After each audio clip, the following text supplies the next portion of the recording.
Motivated listeners, you need a spark. Here it is, brought to you by Motivational Radio France and your host, Longi Agoha. Yes, listen, give our attendees, because they're going to listen to you a lot. Give our attendees what to expect, because first of all, you said, do you carry a small journal with you, where you can write ideas that come to you, for example? Mm-hmm.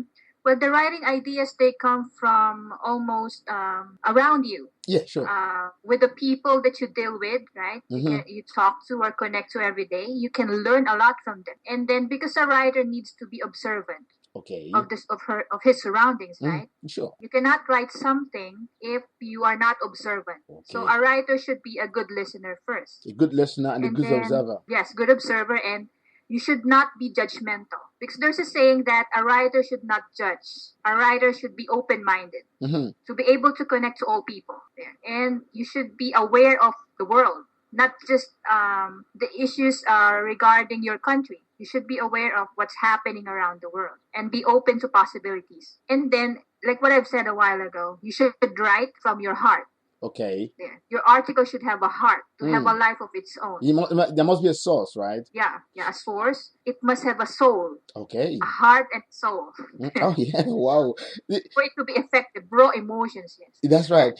Are writers born or made? I believe that they are born. For me, because ever since I was young, that was really my passion. I think I got that from my father. He's a frustrated journalist. Okay. So he loves writing also. So it could be in the genes. Right? So a bit of it is in the genes, right? It's nature. Is that what you're saying? It's a bit of nature. Yes.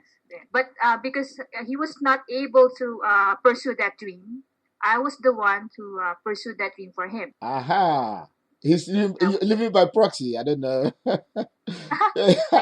You're doing it for him. For him, yes. And then they said, Longi, I have this, the father of visual poetry in the Philippines. He told me that all artists, all writers, all those people who have created masterpieces, somehow along their lives, they have this dark hours. They have experienced some dark hours. Certainly. And then after that, they have awakened. Yeah, I agree with you, because of the fact that if you are not somehow inside you, there must be something haunting you from somewhere that makes you to write. Any artist. That's right. Any artist. He has something. He has something to settle with something. he has something. That's what you're saying. What you said a while ago. There must be a source, right? Exactly. So that could be the source. That's indeed. So any would-be writer or any good writer has had a source or must have a source of his story. There must be something that really gingers him up or her, or something that really pushes him to do something, because you need to push yourself to do it, isn't it? It's not something somebody forces you to do. That's it. Yeah. So you must be able to discover that, right? Yes. I think it's all about self-discovery. It's all about self-discovery. Yes. Awakening. Yes. Awakening. At a point in time, you say, hey, I can do this. Let me do it. This is my calling, and let me do something about it. And then you begin to write. That's right. Just like musicians, they just sit down and start composing music. Yeah, every artist must obey that. So in a way, you're saying that artists are born and not made. I believe they are born, yes.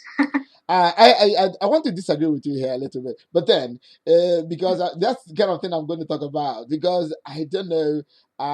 In spite of the fact that they are born, I agree, but I also believe in the fact that they are made. They are made by consistency. They are made by their diligence. They are made by the things they do every day. Hard work, right? Really, that's exactly what I'm saying. Because you cannot say I'm a gifted writer without writing. Yeah, without when you haven't tried yet, you're not yet born to be one. Okay. So you must try first, yes.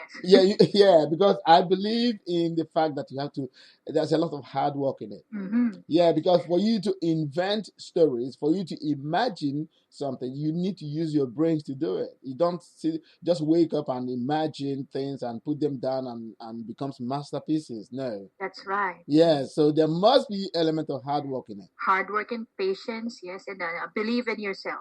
Indeed. Believe in yourself. Now you're coming to me. So maybe we can conclude then that writers are born and made. Okay. Right? Okay, to be on the safe side, okay? Right. Okay. Writers are born and made. Okay, I think the area that is being born is being able to identify that you're an artist. Yes, you Because must be able to discover that. that's it. Even though sometimes it takes you a long, long while, right? There's something I always say, and I will say it again today, that there are two important days in a person's life: the day he or she was born, and the day he discovers why. Yes, that's right. So, have you I discovered know why the you were saying. born? Have you discovered why you were born? I was born to share my talents to the world, to inspire, to heal, and to awaken. Yes, indeed. That's Okay. When did you discover that? I discovered that, well, like I told you earlier, Mhm. it was really my passion from the start, from when I was a child. But then at first, my parents were not supportive of me, Right. of that career. So they told me to take another course or something, not journalism or writing class. There's no money in that. They said they told me. But of course, I was still young by then, and then I obeyed them. And then prior to being a writer, I had corporate jobs. So maybe I just discovered that I have this potential late 20s. Right. Okay. After university days. Yeah, a lot of people are in this situation today.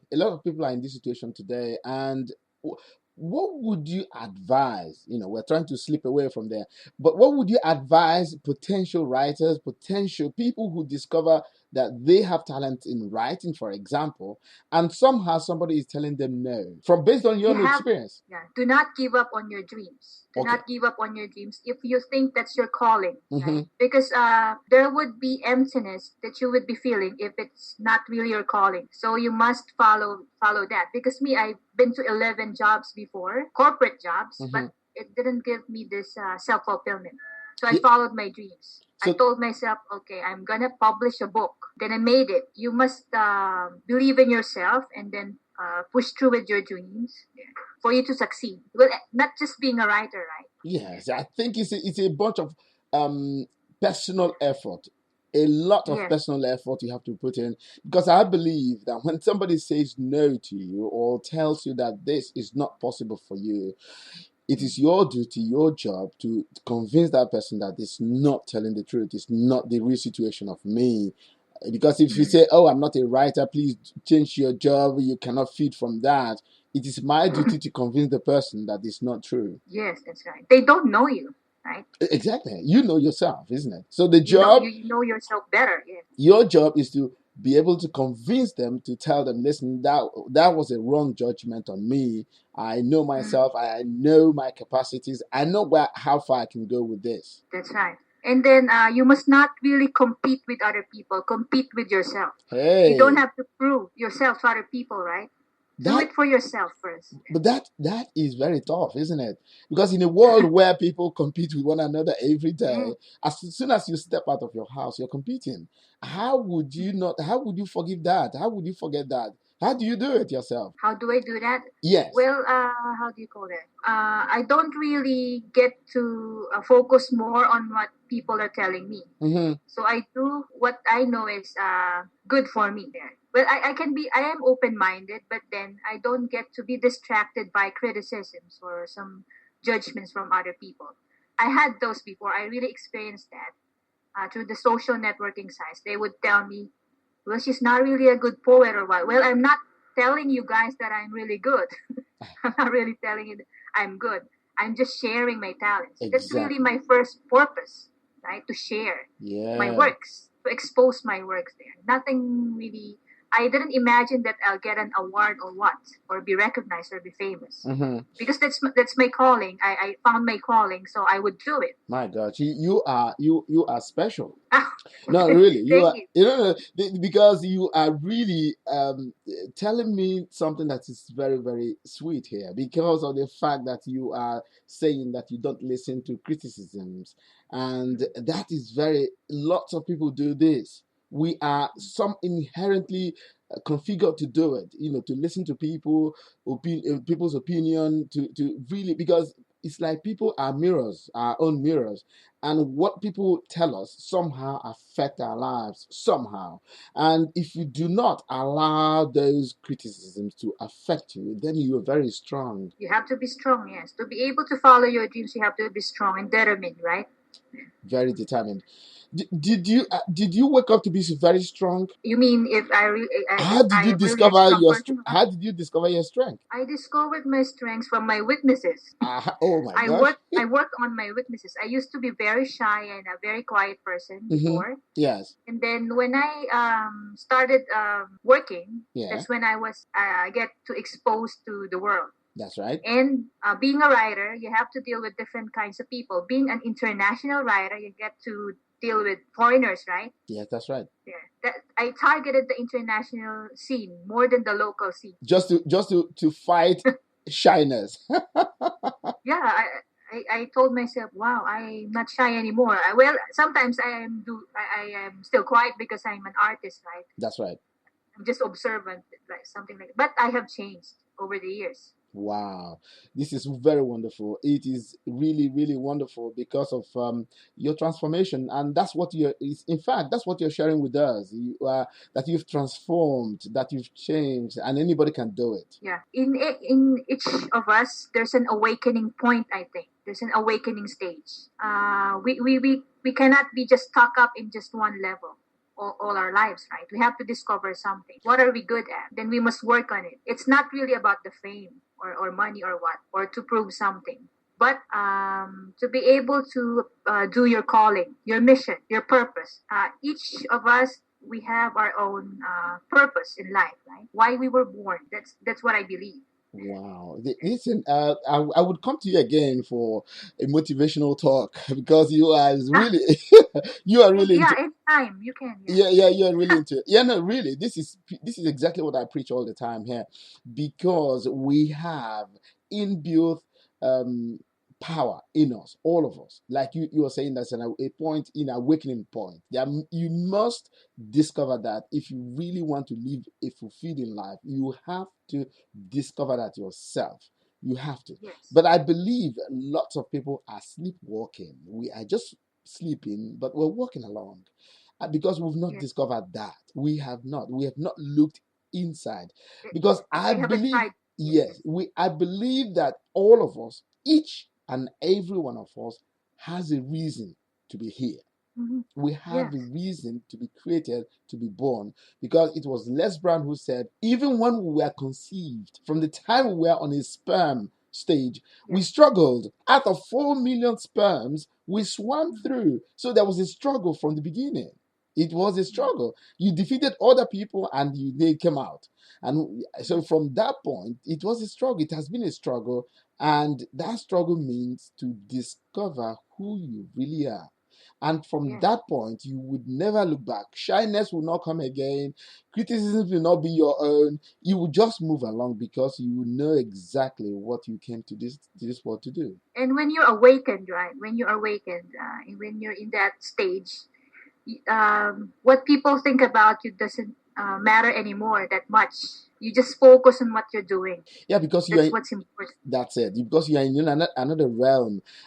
Before coming up to this stage where I am today, I did other kinds of jobs. I worked in industries. I worked in companies. I worked in corporate organizations and all of that. You're the same, yes. Yes, and one thing I discovered was I wasn't happy doing the jobs I was doing before.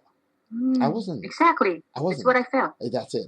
And the time I discovered, writing, speaking, hosting radio shows, and all of that, whoa! Somebody said it's a labor of love. Your labor of love. It's a labor of love. So I'm no longer working. It's a labor of love. I'm in love with my job. You see, to an extent, I don't feel as if I'm working. When people say, "Oh, they're working," they're very tired. I am not. You don't treat that as mere work, right? It's like fun. You're enjoying it. Now you're talking. It's fun for me. It's fun. I go to work feeling happy, fun. Yes. Really, every day. Yes. I have a pleasure when I stand in front of my students, speaking to them. I said, "Hey, thank you very much for being here. I feel happy staying here and coming here. I keep on looking at me. I'm having fun. Okay, so I don't feel I am working. I feel I'm having fun, and most of them tell me, "Oh my God, they see that in me," and that's the way I look at it. But before, I was not saying all of that. I was not seeing it as fun. I was suffering So Mhm. that when you self-discover, when you understand exactly what you came to this world to do, believe me, work is it's no longer work. It's a labor of love. You are in love with your work. Yes, exactly. Wow. That's what we should be all thinking, right? Yes, that's the point where everybody has to go to. That's what I do. I teach every day. I said, listen, look inward, discover who you are, because that job you're doing today might not be the job you are destined to do. So what you need to do Yeah. is to first of all sit down, look inside yourself, and say, hey, what was I created to do? What did I come here to do for mankind? And as soon as you do that, you will begin to answer the questions yourself, and somehow you get the thing. And as soon as you get it, it doesn't matter. You can make a U-turn and start looking for that pot of gold inside you. Very well said. Oh wow! Now listen, do you have your last word for our listeners? Well, okay. I am a member of this organization, and then our motto there is to inspire, to awaken, and to heal humanity through the power of the pen. So I do believe that writers, wordsmiths, poets, artists, they are here to affect eternity. So you just have to find your purpose, follow your dreams, apply the law of attraction. What you believe, you will conceive. That's all. Oh, well said. Well said. I am very sure the attendees to the conference would really have something coming up for them to see and hear. I believe that you're going to inspire the world. Not even only writers, you're going to inspire people to do and find their pot of gold. That's right. That's our purpose, right? That's the And I've purpose. invited my other Nigerian friends. They've shared our poster. Right. Oh, well, great. Okay, perfect. Okay, so I look forward to speaking to you again, and I hope all the best, and see you on the 9th of August then. See you in August, Lanjit. Thank you for having me here in your radio program. All right. And more power. Oh, thank you very much. Take care. Thank you. To have Lonji Agahar speak at any of your organizations, activities, churches, schools, companies, or any other platform, please call 081 0476 1930 or +33 6 0920 1972. Alternatively, or log on to www.agahar.com. Thank you.